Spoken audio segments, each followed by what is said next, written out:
Salam, hər vaxtınız xeyir olsun dostlar. Bu günləri 2025-ci il, 2025-ci il mart ayının 8-idir. Xanımlarımızın 8 mart Beynəlxalq Qadınlar Bayramıdır.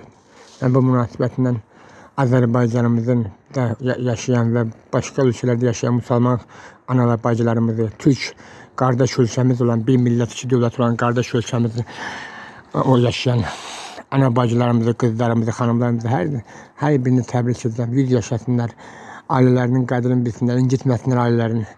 Bəzi halda xanımlar öz həyat yoldaşlarını incidirlər, övladlarını incidirlər. Peyğəmbərimiz də buyurur ki, Peyğəmbərimiz cənnət analar ayağı altındadır. Çünki Peyğəmbərimiz yetim uşaq olub. Yəni atası Abdullah öləndən sonra, dünyasını dəyişəndən sonra ticarətçiymiş. Babası Abdülmütəllib və əmisi Həmzə saxlayıb. Yəni ona görə də deyib Peyğəmbər buyurur ki, cənnət analar ayağı altındadır. Cənnət analar ayağı altındadır. Atalar deyib ki, analar deyib. Ona görə mən istəyirəm analar yaxşı olsun. Bəzi hallarda analar qəddarlıq edir. Yəni gördüyünüz kimi aydır, bax, evimin, mən yaşadığım evin düz üstündə aydır.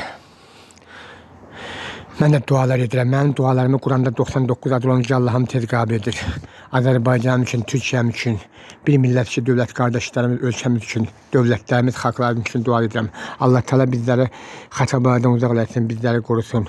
Pis o şeytan olan dövlətlərdən uzaq eləsin, şeytan qəfli dövlətlərdən, şeytan sifətli dövlətlərdən uzaq eləsin.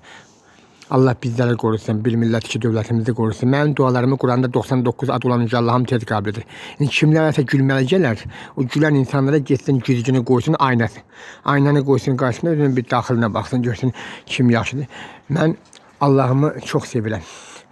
Yəni mən tövbəli bir insanam. Yəni vaxtıyla işçi də içmişəm, sigaret də çəkmişəm, amma ulu öndərimiz dünyasını dəyişən bir vaxtda 2003-cü illərdə təsadüfən 2002-2003-cü illərdə mən yuxuda tövbə olmuşam, tövbə.